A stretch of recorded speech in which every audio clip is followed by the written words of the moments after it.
আজকের ক্লাসে আমরা এই এইচটিএমএল অঙ্কটি সলভ করব। যে অঙ্কটি এসেছিল রাজশাহী বোর্ড 2023 এর প্রশ্ন নাম্বার 6, ঠিক আছে? এমন একটি এইচটিএমএল অঙ্ক এসেছিল যার গতে বলা চিত্র 1 প্রদর্শনের জন্য এইচটিএমএল কোডিং লেখো। ঘ নাম্বার বলা চিত্র 2 ওয়েব পেজে প্রদর্শনের জন্য এইচটিএমএল কোডিং লিখো। এই দুটি অঙ্ক আমরা সলভ করব। দেখো এই অঙ্কটি তোমরা দেখেই ইতোমধ্যে বুঝতে পেরেছো, যেটা হচ্ছে এটা লিস্টের অঙ্ক, ঠিক আছে? এটা লিস্টের অঙ্ক, এইচটিএমএল এর লিস্টের অঙ্ক, আর এটা হচ্ছে জাস্ট টেবিলের অঙ্ক, সিম্পল, ঠিক আছে? দেখো খুবই সহজ ইজি একটি অঙ্ক এসেছে, ঠিক আছে? খুব ইজি একটি অঙ্ক এসেছে। যে টাইপের অঙ্ক আমাদের স্টুডেন্টদের আমরা করানো হয়ে থাকে বা যেগুলো আমরা করাই সাধারণত সিম্পলগুলা, একদম সিম্পলগুলা কিন্তু এসে গেছে, ঠিক আছে? এজন্য যারা 24 ক্লাসের ক্যান্ডিডেট আছো কখনোই চিন্তা করবা না, ঠিক আছে? কখনোই চিন্তা করবা না, ডিপ টেস্ট হওয়ার কিছু নেই। তোমাদের যে সকল ম্যাথ করানো হচ্ছে রেগুলার, এই ম্যাথগুলো প্র্যাকটিস করে যাও, ইনশাআল্লাহ তোমরা কমন পেয়ে যাবে। গ নম্বর অঙ্কটা দেখো, তো এটা হচ্ছে লিস্টের অঙ্ক, যে চিত্র 1 প্রদর্শনের জন্য এইচটিএমএল কোডিং লিখো। খুব ইজি একটি অঙ্ক। দেখো যেহেতু এটা লিস্টের অঙ্ক, তো যে কোনো এইচটিএমএল শুরু করতে গেলে আমাদের লিখতে হবে এইচটিএমএল ট্যাগ। তো আমরা লিখবো এইচটিএমএল ট্যাগ, যে এইচটিএমএল, ঠিক আছে? এরপরে লিখতে হবে হেড, এর পরের কাজ হচ্ছে বডির কাজ, ঠিক আছে? বডি, দেখো বডি। এখন দেখো বডির মধ্যে পুরো অংশটা থাকবে, ঠিক আছে? বডির মধ্যে পুরো অংশ, এর মধ্যে আছে সাবজেক্ট। প্রথমে সাবজেক্ট দিয়ে কোলন, এটা আছে এরকমই লিখে দেব, যে সাবজেক্ট দিয়ে কোলন। সাবজেক্ট দিয়ে কি লিখবো? এই যে কোলনাস কোলন লিখবো। এখন দেখো 3 4 5 এটা ইংলিশ, 3 4 হচ্ছে বাংলা, 5 আইসিটি। এটা হচ্ছে লিস্ট আকারে আছে, যা অর্ডার লিস্ট, ঠিক আছে? এজন্য আমরা লিখবো ওএল টাইপ। কি লিখবো? OL type. দেখো ও এল টাইপ, ওএল টাইপ। অর্থাৎ প্রথমে যেটা থাকবে এটাই আমরা কিন্তু লিখবো। প্রথমে কি আছে? 3, ওএল টাইপ 3, ঠিক আছে? এখন লিস্ট আকারে পর্যায়ক্রমে লিখবো, ইংলিশ, বাংলা, আইসিটি, ঠিক আছে? যে লিস্ট ইংলিশ, ইংলিশ লিস্ট শেষ, লিস্ট বাংলা, বাংলা লিস্ট শেষ। দেখো লিস্ট আইসিটি, আইসিটি আর লিস্ট কি শেষ। দেখো আমরা জানি এইচটিএমএল এর যেটাকে শুরু আছে সেটাকে শেষ আছে। দেখো শুরু করলাম এবং শেষ করলাম। এখন দেখো আমাদের ওএল টাইপটা শুরু করছিলাম বাট শেষ করিনি। এখন ওএল টাইপটা কি করব বন্ধুরা? ওএল টাইপটা স্ল্যাশ ট্যাগ দিয়ে ওএল টাইপটা শেষ করব। এখন আমাদের দেখো বডিটা শেষ করিনি, বডিটা শেষ করব, ঠিক আছে?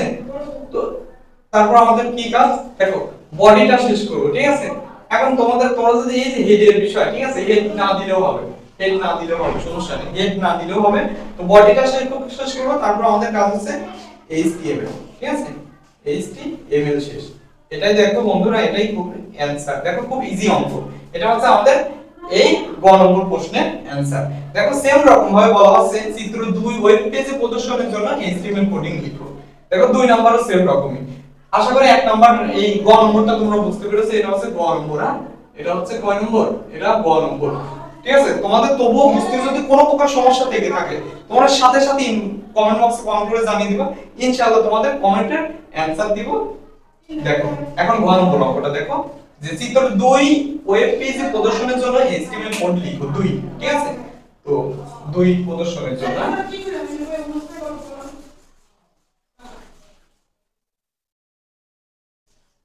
এখন ঘ নম্বর অঙ্কটা সলভ করব। 2 ওয়েব পেজে প্রদর্শনের জন্য এইচটিএমএল কোড লিখব। যেহেতু এইচটিএমএল অঙ্ক, তো আমরা লিখব একবারে এইচটিএমএল ট্যাগটা লিখব। এরপর আমাদের লিখতে হবে, দেখো আমাদের টেবিল ট্যাগ, হ্যাঁ? এজন্য আমরা লিখব হেড। হেডের মধ্যে থাকবে হচ্ছে টাইটেল, টাইটেল লিখব। টাইটেলটা টেবিল নামে সেভ হবে, টেবিল। টাইটেলটা কি করব? টাইটেল ক্লোজ করব। তারপর হেডটা কি করব? ক্লোজ করব। হেডের মধ্যে শুধুমাত্র টাইটেল থাকবে, এই বিষয়টা মনে রাখবা। হেডের মধ্যে শুধুমাত্র টাইটেল থাকবে। এখন হেড কথাটা তোমরা যদি না দাও সেটাও হবে, সমস্যা নেই। দেখো হেডের পরে কাজ হচ্ছে বডির কাজ। কিসের কাজ? বডির কাজ। বডি, তারপর টেবিল বর্ডার, টেবিল বর্ডার। অর্থাৎ টেবিলের মধ্যে এই লাইনগুলো কি রকম সাইজ হবে, এটা হচ্ছে টেবিল বর্ডারের কাজ, টেবিল বর্ডার। ঠিক আছে, এখন দেখো এক একটা লাইন মানে টেবিলের মধ্যে এক একটা লাইনকে বলা হয় টেবিল রো বলা হয়। এখানে টেবিল রো আছে তিনটা, ঠিক আছে, তাহলে লিখবো টেবিল রো, টি আর কে টেবিল রো। ঠিক আছে, রেজাল্ট শীট, একটা স্টুডেন্টদের রেজাল্টের একটা শীট। ঠিক আছে, জিপিএ কে কত জিপিএ পেয়েছে এরকম, এবং নাম কি এরকম, রেজাল্ট শীট। তাহলে রেজাল্ট শীটটা হচ্ছে টেবিল হেডার, ইউনিক বিষয়। তাহলে লিখবো table header TH, TH row col span. দেখো এটা যদি লম্ব ভাবে থাকে এটাকে বলা হয় col span, C O L S P A N, col span. ঠিক আছে, কয়টা ঘর নিয়ে আছে, দুইটা ঘর, টু লিখবো। কি আছে, রেজাল্ট শীট আছে, result sheet, result sheet S S double T, result sheet আছে। ঠিক আছে, তারপর কি করব, টেবিল হেডারটা কি করব আমরা শেষ করব। ঠিক আছে, দেখো প্রথম রোর কাজ কমপ্লিট, প্রথম রোটা কি করব, স্ল্যাশ ট্যাগ দিয়ে প্রথম রোটা শেষ করব। এখন দ্বিতীয় রোর কাজ, দ্বিতীয় রোর মধ্যে কি আছে, নেম, এটা আছে হচ্ছে টেবিল ডাটা। ঠিক আছে, তো name N A M name, এটা হচ্ছে বন্ধুরা কি, টেবিল ডাটা, টেবিলের তথ্য। তাহলে দেখো টেবিল ডাটা, টেবিল ডাটা, এটা জিপিএ অর্থাৎ দুজনেরই জিপিএ, অর্থাৎ নেম এবং রোল, আর এই অংশটা আছে জিপিএ, এটা আছে দুইটা ঘর নিয়ে আছে জিপিএটা, এজন্য আমরা লিখবো rho span, TD row span. এবং এটা দেখো লাইনে আছে, সমানও আছে, এজন্য এটাকে লিখবো আমরা row span, TD row span, R O W S P A N, TD row span.